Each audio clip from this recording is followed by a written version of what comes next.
자, 오늘 해드릴 얘기는요, 선조와 광해군에 대한 이야기입니다. 자, 선조 하면은 여러분 이 말을 기억하시면 좋습니다. 최초의 반개승통. 반개. 네. 최초의 반개승통이란 건 뭐냐면요, 선조 이전까지는 왕의 적자, 그러니까 직계? 중전의 아들, 직계죠. 직계. 직계만 왕이 됐습니다. 네. 그런데 선조가 처음으로 직계가 아닌 반계로서, 쉽게 말해서 중전의 자식이 아닌 후궁의 자식으로서 왕위에 오른 사람입니다. 최초로요. 그렇죠. 네. 근데 여러분, 조선에서는 세자를 국본이라 칭했죠. 네. 나라의 근본이라는 겁니다. 근본. 다시 말해서 왕과 함께 미래의 왕으로서 조선의 가장 중심적인 역할을 하는 게 세자인데, 네. 그러면은 중전의 아들로 태어나서 세자로 책봉을 받고 어린 시절에 세자 교육을 잘 받아서 왕이 되는 게 일반적이었는데, 네. 그런데 갑자기 선조는 왕이 된 겁니다. 그래서 이 선조가 왕이 되면서 굉장히 많은 일들이 있었는데요. 저는 오늘 선조와 광해군 모두를 열등감이라는 키워드로 좀 설명을 드리려고 합니다. 열등감. 열등감은요, 우리 누구에게나가 있는 감정입니다. 무슨 얘기냐? 여러분도 개인적으로 좀 남들보다 부족하다고 느끼시는 부분들이 있죠. 네, 있죠. 네. 그래서 이런 어떤 열등감은 우리 누구에게나가 있습니다.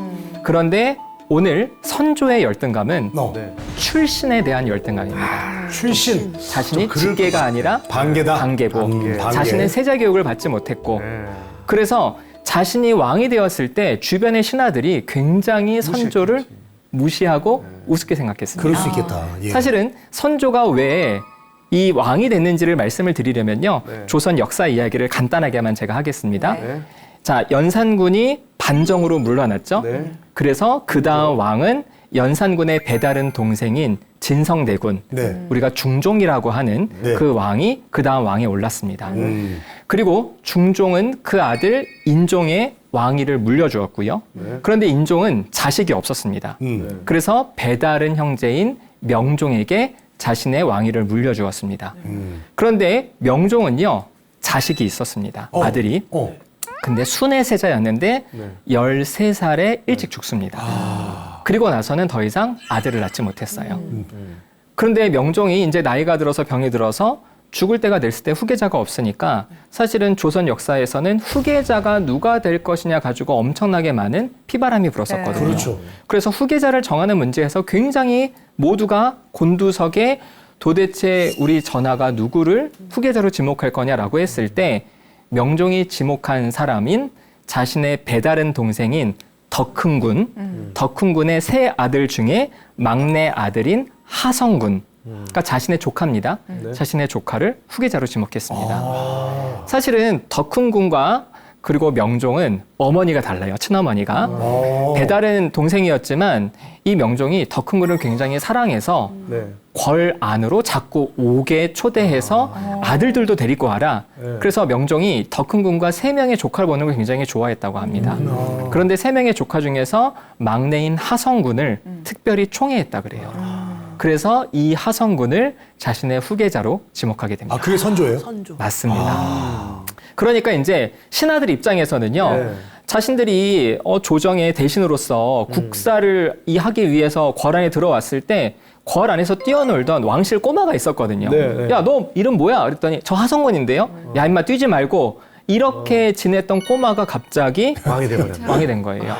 그러니까 조정 대신들을 앉혀놓고 선조가 회의를 하려고 하니까 다들 킥킥대고 웃고 비웃고 네가 뭘 아냐. 사실은 이런 식으로 계속 무시를 했던 겁니다. 네가 적자가 아닌데, 네가 서자인데 네가 도대체 뭘 아냐. 그래서 이 선조는 자신의 열등감을 극복하는 게 평생의 과제였어요. 그런데 그 열등감을 극복하기 위해서 많은 노력을 했는데 그것이 결국에는 실패로 돌아갔을 뿐더러 결국에는 자신의 아들에게까지 열등감을 느끼게 됩니다. 선조가 왕위에 올랐을 때 조정의 신하들은요, 훈척 세력이 대부분이었습니다.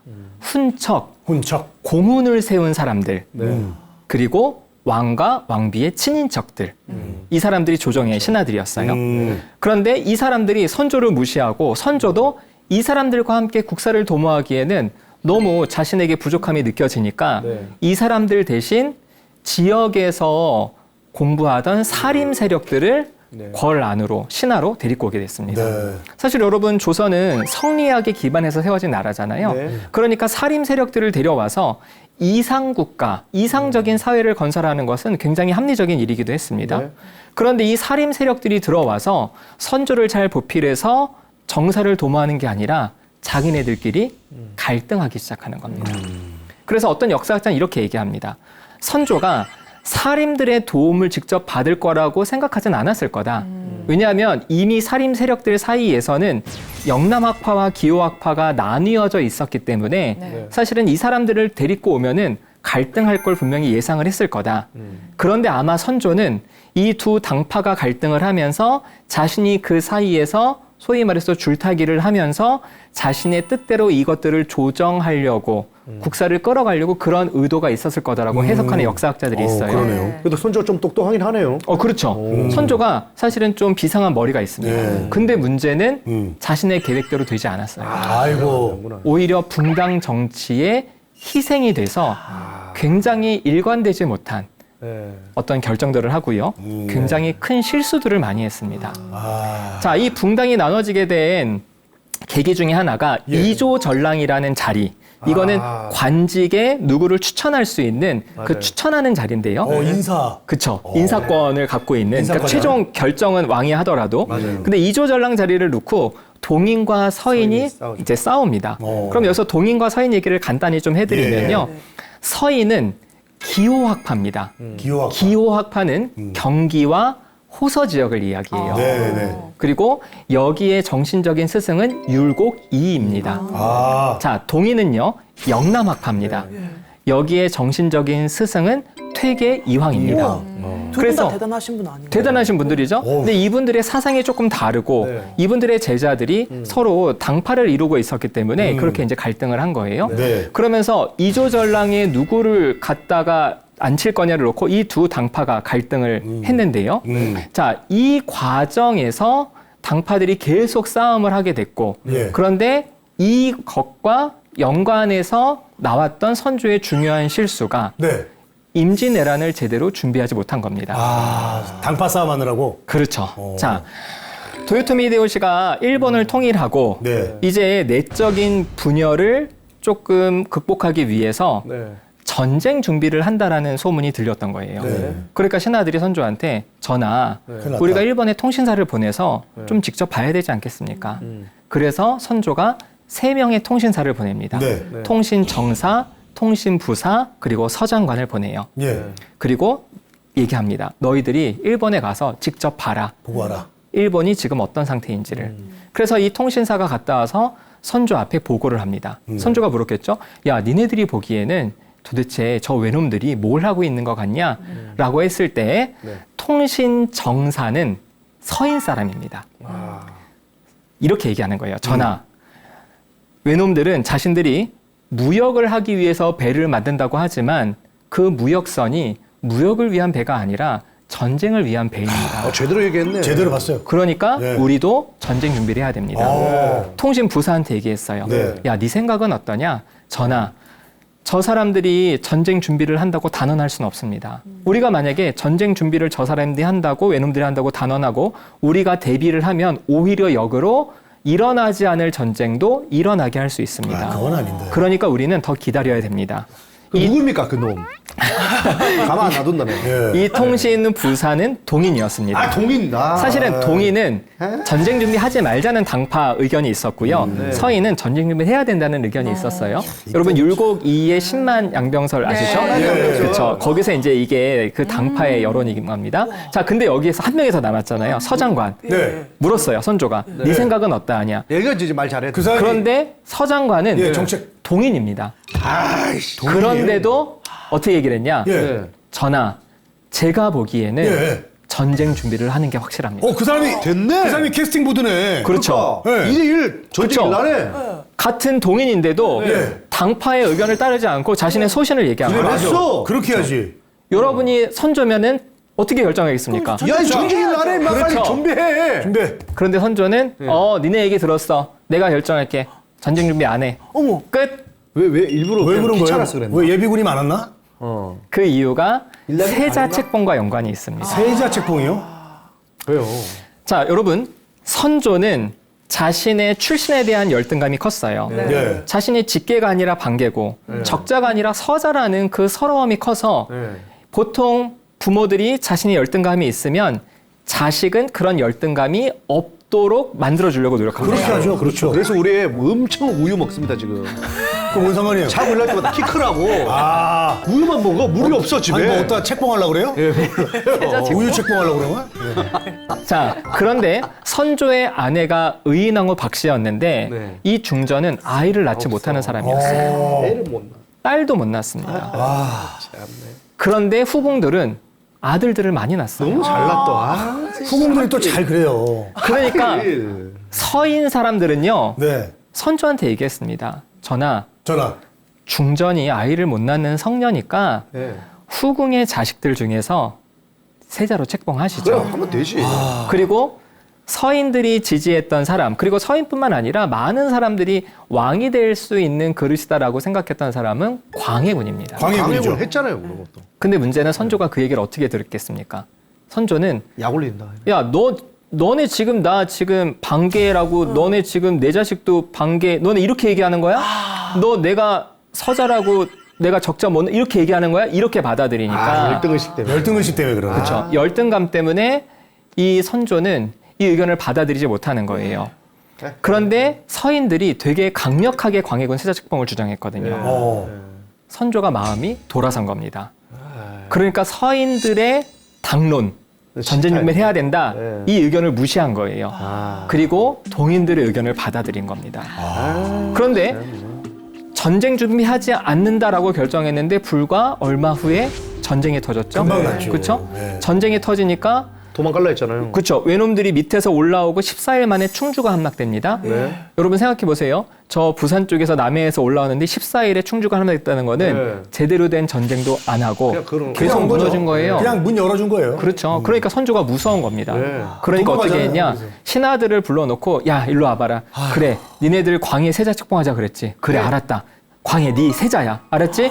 네가 떠넘기려고. 내가 없으면 네가 왕이다 하면서 선조는 그때 요동으로 도망갈 준비를 합니다. 귀순하려고.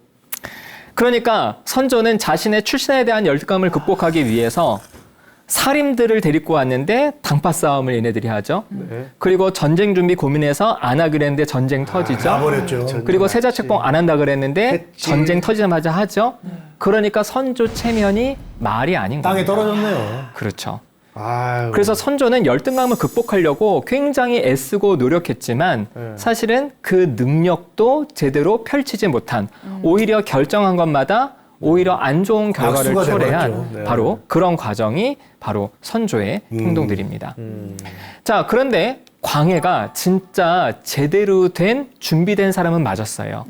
왜냐하면 아버지가 열심히 도망갈 때 광해는요 싸웠잖아요, 열심히. 싸웠습니다. 네. 그래서 아버지와 같이 가지 않고 내륙으로 돌면서 의병들을 일으키고 백성들을 격려하고 왕실은 너네들을 버리지 않았다. 우리 힘내서 싸우자. 이렇게 해서 광해가 목숨을 걸고 전쟁을 잘 이끌고 결국에는 승리하게 그쵸. 됩니다. 네. 그러니까 선조 입장에서도요 인정할 수밖에 없는 거예요. 그렇죠. 어쩔 수 없죠. 그러니까 신하들이 조선에서 왕이 세자로 책봉한다고 끝이 아니라 명나라 황제의 인정을 받아야 돼요. 네네. 그러니까 신하들이 선조한테 빨리 황제한테 사신 보내서 세자 책봉 결정 지읍시다. 네. 네. 그래서 명나라 황제한테 5번이나 신하들을 보냈어요. 네. 근데 명나라 황제가 거절하는 겁니다. 왜요? 왜요? 이렇게 얘기하는 거죠. 야, 그래. 지금 중전이 아이를 못 낳아서 적자가 없는 거는 오케이, 알겠어. 그런데 후궁 자식들 중에서 장자를 하면 되잖아. 근데 광해는 장자가 아니었거든요. 네. 심지어 장자도 아니네. 광해는 둘째 아들이었습니다. 아, 뭐죠? 그게 중요해. 첫째 아들은 임해군이었습니다. 그런데 이 거절이 선조 입장에서는 어떻게 들렸냐? 선조가 듣기에는요, 명나라 황제가 야, 네가 왕실의 예법을 모르지. 아, 그래, 너 서자지. 아, 너 반계지. 야, 네가 왕실의 예법을 모르나 본데. 두번 야, 죽이는구나. 왕실은 그런 게 아니야. 야, 장자야. 적자 아니면 장자를 해야 돼. 그러니까 선조는 그걸 거절당할 때마다 자신의 열등감이 건드려지는 거예요. 아, 이거 참. 선조를 좀 욕을 많이 하고 살았는데 저는 선조의 마음이 이해가 가네요. 이해가 가면 가잖아요. 네. 그렇죠? 신하들도 무시해, 명나라에서도 무시해. 근데 아들은 잘났어. 아들은 잘하고. 그렇죠? 그래서 끝났어, 이제. 진짜. 이 선조가 진짜 마음이 그래 내가 좀 부족하고 우리 아들이 잘났구나라고 생각을 진심으로 한 근거가 뭐냐? 6년 동안이나 네. 9번 선의 의사를 밝힙니다. 선위. 자기 선의. 왕을 그쵸? 넘겨주겠다고. 야, 광해 왕 삼아라. 나 안 할게. 이거를 6년 동안 9번을 얘기를 근데 해요. 그거는 일부러 떠본 거 아닐까요? 그렇지 않습니다. 어. 그렇게 왜냐하면 봤는데. 선조가 어느 기간부터는요 완전히 태도를 달리하거든요. 그래서 사실은 선의 의사를 밝혀서 사람들의 마음을 떠본 거는 네. 태종이 그랬습니다. 태종. 태종이 태종. 누가 내가 물러나기를 바라는지를 보려고 야 나 이제 왕 뭐 안 하니까 제 충령 왕 시켜라. 그랬을 때 네. 사실은 그렇게 선의 의사를 밝히면 모든 신하들과 세자가 선의 의사를 거두어 달라고 통곡을 계속 해야 되거든요. 원래는. 그렇죠, 원래는. 아니되옵니다. 그렇죠. 그런데 아바마마. 통곡을 좀 덜한 놈이 있으면 걔 이제 죽지 이제. 잡아다가 죽지. 죽이는 거예요. 네. 근데 선조는 맥락상 진짜 자신보다는 광해가 더 낫다고 생각했는지 9번이나 선의 의사를 밝혔습니다. 아니 그래놓고 애를 낳았대 또. 그러니까요. 아이고 참네. 그런데 드디어 네. 의나무 박씨 중전이 죽습니다. 근데 보통 이렇게 중전이 죽으면요. 후궁 중에서 한 명을 중전으로 책봉할 수도 있어요. 그런데 선조는 신하들을 불러 모아놓고 그랬습니다. 야, 중전이 죽었으니 내가 세장가를 가야겠다. 사실은 왜 선조가 이렇게 마음이 돌아섰느냐? 임진왜란이 끝나고 왕과 그 왕실이 한양으로 들어올 때 백성들이 그 앞에 서서 환영을 하잖아요. 네. 그러면 보통 왕이 돌아오면은 왕한테 선조대왕 만세. 엄밀히 말하면 만세는 아닙니다. 네. 천세입니다. 네. 왜냐하면 만세는 황제한테만 쓸 수 있는 말이었거든요. 그래서 선조대왕 천세를 해야 되는데 백성들의 마음속에는요 선조는 우리를 버렸거든. 그렇죠. 그래서 선조 올 때는 환영을 별로 안 했어요. 그런데 광해군이 들어오니까 이야, 난리 나지. 세자 천세를 외치는데 완전히 백성들 사이에서 광해는 인기 스타가 된 초특급 겁니다. 인기 스타네. 그렇죠. 그러니까 그때부터 선조가 마음이 돌아서기 시작합니다. 네. 아, 난 못하겠다. 아니죠. 그렇죠? 저 왕 주면 안 되겠다. 이렇게. 그렇죠. 아, 아니 아들이 이놈이 나를 업신여기게 만들어 니놈이 하면서 괘씸하다고 느끼는 그렇게 거죠. 생각해. 그렇죠. 아니, 아들이 잘한 건데. 그러니까요. 아유, 그래서 이게 재밌는 얘기는 원래는 왕과 세자의 옷이 동일했습니다. 골룡포. 네. 주로 이제 붉은색인 골룡포죠. 그런데 어느 날 선조가 신하들을 불러서 네. 얘기했답니다. 야, 세자 저놈이 왜 나랑 같은 옷이냐? 그래서 전하, 세자는 미래의 왕이기 때문에 전하와 같은 어떤 대우를 받는 겁니다. 그랬더니 야, 웃기지 마. 아닌데 야, 이렇게 하겠네. 저놈 옷 색깔 바꿔. 그래서 그때부터 세자 옷이 푸른색 파란색으로 계열을 바뀐 그래서 네, 청룡이 됐다. 주로 입게 되었다는 겁니다. 아, 그때부터입니까? 그러니까 이게 이 선조의 열등감이 얼마나 대단했는지. 네. 그래서 자기는 결정했던 것들마다 잘 실패로 돌아갔는데 광해는 너무 일을 잘했잖아요. 그렇죠. 그 열등감을 굉장히 느끼고 힘들어하면서 네. 민심이 이반된 걸 확인하면서 다시 결혼을 하게 됐다. 그래서 중전을 간택했는데 네. 여러분 보시는 것처럼 몇 살입니까? 19살. 선조는 51살, 네. 임목 왕비는 19살입니다. 낭낭 19세. 자기 딸보다 더 어린 애를. 아, 이건 여러분 아닌데. 이게 지금 현대 사회에서 51세와 19세는 아버지와 딸이지만 조선 시대에는 할아버지니까. 네. 그렇죠? 할아버지와 손녀 야, 정도로 이건 너무했다. 차이가 나는 겁니다. 그러니까 이 선조의 마음속에는 신하들한테 무시받고 명황자한테 무시받고 이제 아들한테까지 무시받고 내가 적자를 꼭 낳아야겠다. 그래서 왕비를 데리고 와서 와서? 이제 가래를 올리게 된 겁니다. 예. 그런데 임목 왕비가 네. 결혼하자마자 임신을 아, 했습니다. 바로 애 낳죠. 어떻게 잘 됐네. 어떻게 좀 한약을 좀 드셨나? 결혼하자 임신을 했는데 첫 번째 아이가 딸이었습니다. 아이고. 이 딸이 정명공주예요. 예. 정명공주. 정명공주. 근데 여러분이 이제 광해 입장이라고 생각을 해보세요. 내가 아버지를 위해서 조선을 위해서 목숨을 걸고 싸웠습니다. 네. 그렇죠? 그런데 명나라에서도 인정받지 못해요. 아버지한테도 인정받지 못해요. 그래서 아버지가 다시 세장가를 갔어요. 그런데 새어머니가 임신을 했어요. 그 10개월 동안 광의 마음이 어떻겠어요? 불안했죠. 조마조마하고 불안했죠. 그렇죠. 근데 낳는데 딸이에요. 그나마 다행이다. 네. 그나마. 그런데 3년 후에 또 가죠. 또 아이를 낳습니다. 이번에는 뭐예요? 아들이지. 아들입니다. 아들이군요. 하늘 무너진다. 하늘이 무너지는 거죠. 그러니까 지금 광해는 조선에서만 세자로 인정받지 사실은 진짜 세자는 아닌 겁니다. 명나라 황제가 아직 인정하지 않았거든요. 인정 안 했죠. 그러니까 이 광해의 마음이 얼마나 무너지겠습니까? 만약에 이 아들이 이제 영창대군인데요. 이 아들이 한 12세, 3세, 5세 정도까지만 자랄 때 선조가 살아 있으면 야. 그리고 선조가 승하면 이제는 오해될지 모르네. 이 영창대군이 될 가능성이 왕위를 높죠. 이어받는 거죠. 그렇죠. 그럴 가능성이 높은 거죠. 네. 그런데 영창대군이 3살 때 선조가 승하합니다. 선조가 죽게 됩니다. 다행이네. 그러니까 임목 왕비 입장에서도 네. 이 갓난아기를 후계자로 책봉할 수는 없는 거예요. 그렇죠. 그래서 신하들과 이야기해서 강의 어쩔 수 문자가 없이 붙잖아요. 그렇죠. 광해를 조선의 그 다음 후계자로 책봉하게 됩니다. 그런데 선조는 자신의 능력이 아무리 뛰어나더라도 자신도 적자가 아니라 서자라는 이유로 네. 직계가 아니라 반계라는 이유로 이렇게 모멸감을 당한 이런 부분들이 이 출신에 대한 열등감이 아버지처럼 똑같이 내면에서 작동하기 시작을 하는 겁니다. 강의. 맞아. 광해까지. 그렇죠. 야. 왜냐하면 자기 동생이 태어났잖아요. 예. 참. 물론 왕위는 자기가 됐지만 사실은 여러분 조선에서는 언제든지 바뀔 수 뒤바뀔 있죠. 수 있는 그런 상황이잖아요. 그러니까 광해와 광해 주변에 있던 대북파들이 주변 사람들을 유배 보내고 숙청하는 작업을 하게 됩니다. 네. 그래서 첫 번째로 유배 보낸 사람이 누구냐? 자신의 형 임해군입니다. 임해군을 왜 유배 보냈느냐? 사실은 임해는요. 자기 자신도 자기가 왕이 될 운명이 아니라고 생각을 한 게 분명합니다. 왜냐하면 광해를 세자로 책봉해달라는 얘기를 했을 때 임해는 거기에 대해서 별로 이견을 제시하지 않았어요. 네. 근데 광해가 딱 왕이 되고 나니까 이상한 얘기를 하고 다니는 겁니다. 사실 말이야 저 자리는 내 자리인데 내 동생이 뺏었어 이렇게 얘기를 하는 거예요. 에이, 설마 그랬을까요? 그런데 유배 보내려고 문제는, 누가 만들어냈겠지 소문을. 문제는 명나라에서 예. 야 우리가 광해 세자 책봉 인정도 안 했는데 왜 광해가 왕이 됐어? 우리가 조사할 거야. 신하들을 보낸다고 얘기해요. 네. 그리고 이 신하들이 임해를 만난다고 했습니다. 임해를. 그쵸 임해군을.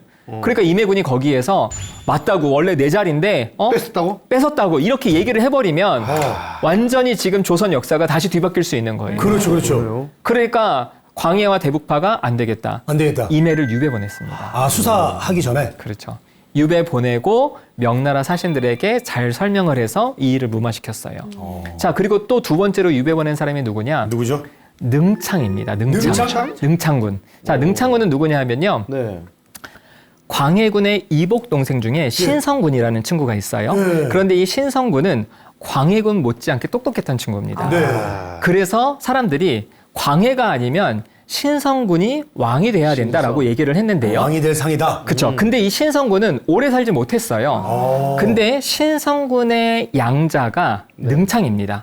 그러니까 신성군 주변에 있던 사람들이 능창 쪽으로 모여드는 거예요. 네. 그러니까 광해 입장에서는 자신의 조카가 또 언제든지 자신을 칠 수 있잖아요. 그렇죠. 그러니까 이 신하들과 함께 능창을 유배를 보냅니다. 아이고. 근데 능창은 너무 억울한 거예요. 그래서 유배 간 그곳에서 편지를 쓰고 자결을 합니다. 아, 억울하다. 아유, 끝까지 살아야지 억울하면. 참고로 능창의 형이 능양입니다. 능력. 인조. 아, 그래요? 인조 반정. 아, 그래서 오. 인조가 들어오는구나. 그렇죠. 자, 그리고 또 누구를 또 유배 보내고 숙청을 했느냐? 네. 자신이 아무리 왕위를 잘 운영하고 정사를 도모한다 하더라도 자신은 서자인데 지금 아버지의 적자 네. 영창대군이 있잖아요. 네. 이 영창대군이 위험 인물인 겁니다. 네. 그러니까 신하들이 고변을 하는 거죠. 무슨 얘기를 하냐? 네. 이 영창 주변의 사람들이 영창을 왕으로 추대하려고 합니다. 아. 영모를 꾸미고 있습니다. 네. 이런 이야기가 들어온 거예요. 아, 이 사람 몰아내는 게 참. 그래서 강화도로 보내. 광해가 자신의 어머니 임목대비를 네. 폐위시킵니다. 해외. 그리고 자신의 동생 영창대군을 유배를 보내고 쪄죽이죠. 그쵸 거기서 이제 죽이게 되죠. 아유, 참. 사실 자신의 열등감의 요소를 없애기 위해서 이렇게 주변에 수많은 사람들을 이렇게 이제 없애고 죽이잖아요. 예. 그런데 이제 문제는 이것 때문에 광해가 인조 반정의 빌미를 제공한 측면이 있다는 겁니다. 그렇죠. 왜냐하면 인조 반정을 일으킨 능양은 능창의 형이거든요. 네. 그러니까 사실은 자신의 동생을 죽인 원수를 갚기 위해서 반정을 일으킨 거죠. 근데 여러분 생각해 보세요. 네. 그 이유만을 가지고 반정을 일으키면 누가 따라오겠습니까? 안 오죠? 그래서 능양이 내세운 게 폐모살제. 폐모살제. 네. 어머니를 폐유시키고 동생을 죽였다. 폐모살제. 그 죄를 그렇죠? 물어서. 그래서 조선이 예의 나라인데 어떻게 어머니를 폐시키고 동생을 죽이냐? 폐모살제랑 그리고 저 광해가 후금과 명 사이에서 줄타기를 하고 있다. 그래서 우리는 명 쪽으로 붙어야 되고 후금을 배척해야 된다. 친명배금 네. 그리고 폐모살제 이걸 가지고 반정을 일으킨 겁니다. 명분이 뭐 확실했네요. 그렇죠. 네. 자, 그리고 또 광해도 원래는 임진왜란을 치를 때는 굉장히 백성을 사랑하고 굉장히 능력이 있는 그런 왕이었는데 자기가 왕위에 오르면서 좀 이해하지 못할 행동들을 해요. 그게 바로 무리한 공사입니다. 공사 왜 했을까? 자, 여러분 임진왜란 때는 근데 그거 하고 나서 다 망했어. 그렇죠. 그 전 국토가 숙대밭이었잖아요. 그렇죠. 그렇죠. 그리고 백성들이 병사로 출정을 했기 때문에 그동안 농사를 제대로 돌볼 수가 없습니다. 그렇죠. 그러네요. 농민이 그러니까- 병사니까. 그렇죠. 그래서 조선 경제가 다 무너진 상태예요. 네. 그런데 광해가 신하들에게 명령을 내려서 네. 창덕궁과 창경궁을 복원하라고 합니다. 네. 그러니까 백성들이 동원이 되는 거예요. 네, 힘들죠. 그럴 뿐만 아니라 경희궁, 네. 덕수궁, 네. 인경궁을 신축을 합니다. 네. 이렇게 무리한 노역을 시키니까 백성들의 원성이 크죠. 자자한 거죠. 네. 그래서 이런 무리한 공사를 한 이유가 뭘까? 사람들 중에서요, 열등감이 있는 사람들은 그것에 좀 휘말리면요, 자기의 겉모습이나 자신의 외양이나 자신이 뭔가를 되게 잘났다는 걸 계속 보여주려고 하는 그런 사실은 심리가 있습니다. 그래서 광해군도 자신의 권위를 내세우기 위해서 이런 무리한 공사를 한 게 아니냐. 이런 식으로 좀 생각을 해볼 수가 있는 거죠. 한 사람의 인생을 완전히 파괴하기도 하고요. 그렇죠? 자, 그럼 우리가 이 열등감을 좀 어떻게 좀 대해야 되느냐? 아까 말씀드렸듯이 열등감 없는 사람은 아무도 없습니다. 열등감 대처하는 방식은 두 가지가 있습니다. 네. 첫 번째로는 권력을 잡고 그 권력을 가지고 나를 무시했던 놈들을 내가 다 없애버리겠어. 권력과 통제의 방법이 있습니다. 네. 사실은 쉽지 않죠. 선조와 광해군이 이 전략을 취한 겁니다. 사실 열등감이라고 하면은 심리학에서 가장 유명한 사람은 아들러라는 오스트리아 의사입니다. 아들러. 아들러. 그런데 이 아들러는요, 태어날 때부터 몸이 병약했어요. 그래서 폐렴도 많이 앓았고요. 구루병도 있었고 해서 10살 때까지는 밖에 나가서 활동을 못했다고 합니다. 늘 방 안에서만 있었고 늘 책만 봐야 됐어요. 그러니까 어떤 건강에 어떤 열등감이 좀 있었던 거죠. 예. 그래서 아들러는 자신의 열등감을 극복하기 위해서 굉장히 많은 노력을 했습니다. 네. 그러면서 열등감에 대한 이론을 세웠는데요. 열등감을 권력과 통제로 대처하면 열등감이 사라지는 게 아니라 우리의 마음속에 해결되지 않는 감정으로 남아서 이것을 가리켜서 열등감 콤플렉스라고 얘기를 합니다. 그러면 어떻게 대처해야 되느냐? 아들러는 자신의 신체적인 어떤 열등감을 대처하기 위해서 조화 그리고 완벽을 추구했습니다. 조화는 뭐냐? 여러분들 열등감이 있으시면 아, 나는 다른 사람은 이게 좀 못났는데 이런 생각하고 내 주변 사람들을 보면요.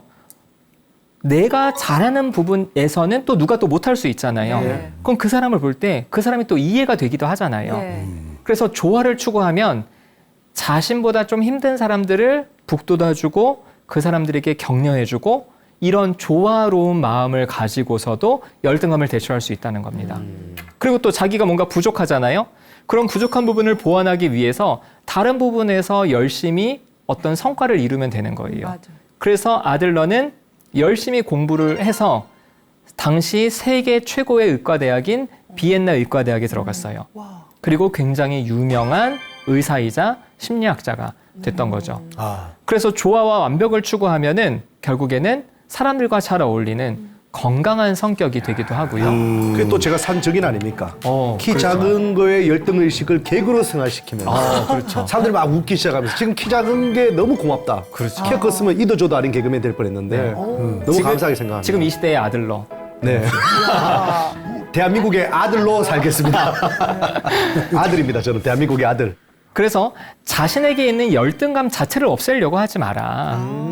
그걸 없앨 수는 활용하면 없다. 되겠네요. 그렇죠. 네. 그걸 우리가 어떻게 대처할 것이냐.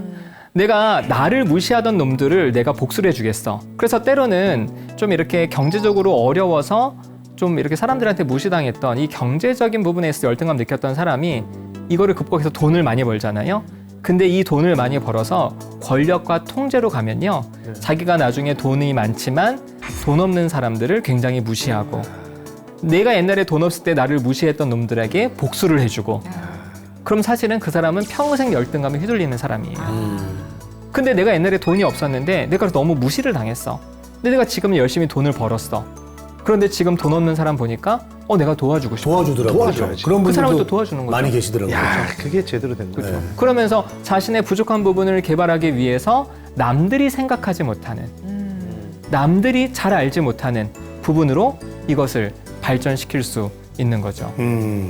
우리에게 있는 열등감, 이거 어떻게 좀 극복할까요? 저한테 상담받으러 오는 사람들이 사실은 자신에게 있는 아픔 때문에 오잖아요. 네. 근데 그 아픔이 사실 열등감이랑 다 연관이 있습니다. 근데 사람들은요, 이걸 없애려고 해요. 그래서 얘기하죠. 못 없앤다. 꿈 깨라. 못 없앤다. 중요한 거는 열등감이 아니라 우리가 이것을 어떻게 대처하느냐가 중요하지 않나 싶습니다. 네. 네.